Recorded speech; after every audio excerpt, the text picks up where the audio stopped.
Nampak tak? Nampak tak? Apa yang saya dan rakan-rakan saya katakan selama ini memang betul, memang tepat. Tapi anak-anak papa ni kan selalu tuduh saya ini memandai-mandai, palatau dan macam-macam lagi. Kalau saya tuntut mereka minta maaf kepada saya dan rakan-rakan saya satu persatu, aci tak rasa-rasanya. Kita intro dulu. La la la la la la la la. Assalamualaikum warahmatullahi. Baru-baru ini kecoh dalam Kerajaan Perpaduan Madani apabila sepucuk email yang telah dihantarkan oleh Maybank kepada para klien mereka telah pun tersebar. Di mana secara asasnya, email tersebut adalah satu jemputan kepada para klien tersebut untuk satu sesi Zoom meeting bagi membincangkan serta mencerakinkan prospek pasaran saham Malaysia untuk separuh masa kedua tahun 2023 ini. Email tersebut tuan-tuan ternyata telah menimbulkan perasaan kurang senang dalam Kerajaan Perpaduan Madani itu sendiri sehingga mendorong mereka bertindak balas. Mana tidaknya tuan-tuan dan puan sekalian, kandungan email tersebut ternyata sangat polos, sangat jujur di mana Maybank tidak berselindung berkenaan situasi ekonomi negara kita pada ketika ini. Kalau anda perhatikan kandungan email ini tuan-tuan dan puan sekalian, antara lain, dia telah menyebut tentang betapa gambaran positif berikutan pembentukan Kerajaan Perpaduan Madani ini pada hujung tahun lepas gagal diteruskan pada tahun ini. Bahkan diburukkan dengan ketiadaan polisi, ketiadaan dasar dan visi oleh Perdana Menteri Datuk Seri Anwar Ibrahim dan kerajaan ini sendiri serta ketidaktentuan berkenaan dengan kestabilan kerajaan ini. Semuanya menyumbang kepada kerisauan dalam pasaran yang mengakibatkan kelembapan ekonomi dan saham pada ketika ini. Bahkan dalam email tersebut, tuan-tuan dan puan sekalian, ternyata Maybank sangat-sangat polos apabila mengesahkan betapa bursa saham kita merupakan kedua tercurut di rantau ini. Sama seperti apa yang selalu saya dan rakan-rakan saya jelaskan kepada anda selama ini. Jika semua ini datang daripada ekonomis cari makan dekat TikTok sebagai contohnya, atau mungkin ekonomis yang nak cari glamour, ya, mungkin anda boleh mempertikaikannya. Tetapi apabila ianya datang daripada sebuah firma kewangan terkemuka negara ini, maka anda boleh yakin tuan-tuan dan puan sekalian betapa semua yang telah disebutkan itu adalah betul belaka. Maka celah mana anak papa nak kata ekonomi dan pasaran saham lebih baik pada tahun ini?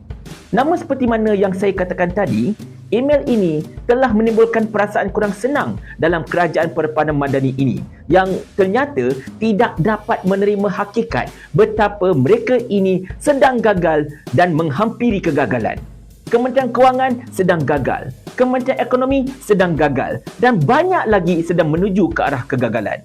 Antara yang sangat-sangat vokal berkenaan hal ini ialah saudara Isham Jalil yang berusaha menghubungi Maybank untuk menyatakan bantahan-bantahan beliau dan akhirnya difahamkan hasil daripada tekanan-tekanan ini, Maybank telah pun menarik kembali email tersebut dan telah menghantarkan satu email yang baru kepada para klien mereka.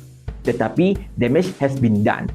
Antara argumen Isham ialah tidak pantas Maybank memburukkan pasaran saham negara kepada pihak luar. Tapi, tiada sedikit pun pembetulan fakta dilakukan. Bermaksud, apa yang telah disebutkan oleh Maybank itu ternyata betul. Tetapi tuan-tuan dan puan-puan sekalian, saya tertarik tahu bila Isham kata jangan burukkan pasaran saham kita kepada pihak luar. Tidakkah Isham tahu pada 3 Jun 2023, Rafizi Ramli Menteri Ekonomi dalam sebuah seminar pelaburan telah merendah-rendahkan pasaran saham kita dengan menyatakan saham-saham dalam Bursa Malaysia sudah hilang serinya, tidak ada daya penarik dan tidak menjanjikan masa depan yang bagus. Tidakkah Isham ingat perkara tersebut? Bahkan saya sudah hilang kiraan berapa banyak kali dah ucapan-ucapan Perdana Menteri yang secara langsung atau tidak langsung memburuk-burukkan negara ini di dunia luar. Seperti ucapan beliau di Kemboja yang antara lain memperlekehkan kaum majoriti di negara ini. Serta ucapan-ucapan beliau yang sentiasa highlight bab rasuah, sakau dan seumpamanya sehingga menghilangkan lagi keyakinan pelabur terhadap integriti negara kita ini.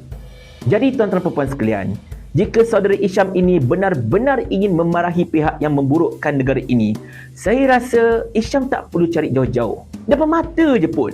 Dan mungkin Isham boleh ingat kembali kata-kata beliau dahulu tentang mengapakah pelabur tak nak masuk dalam negara ini.